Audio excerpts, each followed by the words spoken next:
मरकजी हुकूमत की नई हज पॉलिसी के खिलाफ अर्जी सुप्रीम कोर्ट ने फैसला महफूज रखा है और प्राइवेट हज टूर ऑपरेटर्स ने नई हज पॉलिसी को चैलेंज किया है। आपको बता दें कि 700 टूर ऑपरेटर्स 50,000 आज़मीन के सफर हज का इंतजाम करते हैं, बाकी 1.25 लाख आज़मीन की देखरेख हज कमेटियां करती हैं। नई पॉलिसी के तहत टूर ऑपरेटर्स के टर्नओवर को बढ़ाया गया है। 1 करोड़ से बढ़ाकर 3 और 5 करोड़ टर्नओवर की शर्त रखी गई है। टूर ऑपरेटर्स का कहना है कि इस शर्त से हाजियों का पैकेज महंगा होगा। और इस मामले में एडवोकेट सलमान ने न्यूज़ 18 से खास बातचीत की है।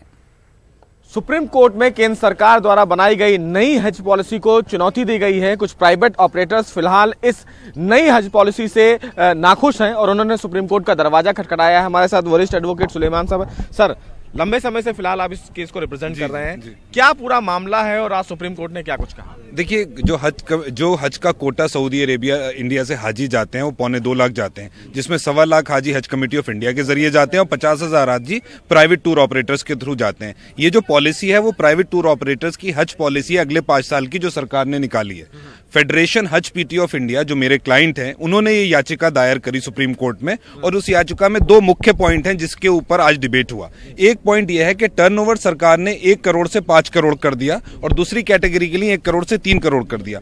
पिछली पॉलिसी में ये यूनिफॉर्मली 1 करोड़ था।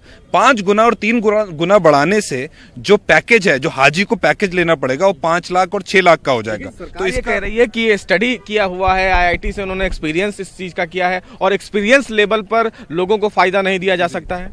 देखिए, सरकार ने अपनी दलील में 2 मुख्य बातें कही हैं। एक कहा है कि एक्सपीरियंस और फाइनेंशियल स्टेबिलिटी को हम मान के ये पॉलिसी बनाई है। अगर हम उनकी बात ही मान लें तो फाइनेंशियल स्टेबिलिटी की वजह से किसी का 5 करोड़ टर्नओवर आपने सीख किया 1 स्टार कैटेगरी में और उसके पास 17 साल का एक्सपीरियंस है हज करने का, लेकिन उसके पास 5 करोड़ नहीं है, 3 करोड़ है, तो नीचे कैटेगरी में आ जाएगा। टर्नओवर मांगने से आपने एक्सपीरियंस वाला पॉइंट अपना खुद ही खत्म कर दिया। तो सरकार की पॉलिसी जो है सेल्फ कॉन्फ्लिक्टिंग है, एक दूसरे से उनका कॉन्फ्लिक्ट है, कॉन्ट्रेरी टू ईच अदर है। दूसरी बात हमने ये कही, डिस्ट्रीब्यूशन ऑफ कोटा यूनिफॉर्म होना चाहिए, सबको बराबर से सीट मिले। तो हमने 5 साल का वो भी फॉर्मूला सुप्रीम कोर्ट को बना के दिया है। सुप्रीम कोर्ट ने सारी बात हमारी सुनी, हमारे क्लाइंट की फेडरेशन की, और अपने जजमेंट को रिजर्व कर लिया। हमें उम्मीद है कि सुप्रीम कोर्ट हमारी दलीलों से मुतासिर होगी और सेटिस्फाई होगी और हमारे हक में फैसला आएगा। तो फिलहाल सुप्रीम कोर्ट ने इन तमाम प्राइवेट ऑपरेटर्स की याचिका पर अपना फैसला सुरक्षित रख लिया है। तो अब देखना यह है कि फिलहाल सुप्रीम कोर्ट इस पूरे मामले में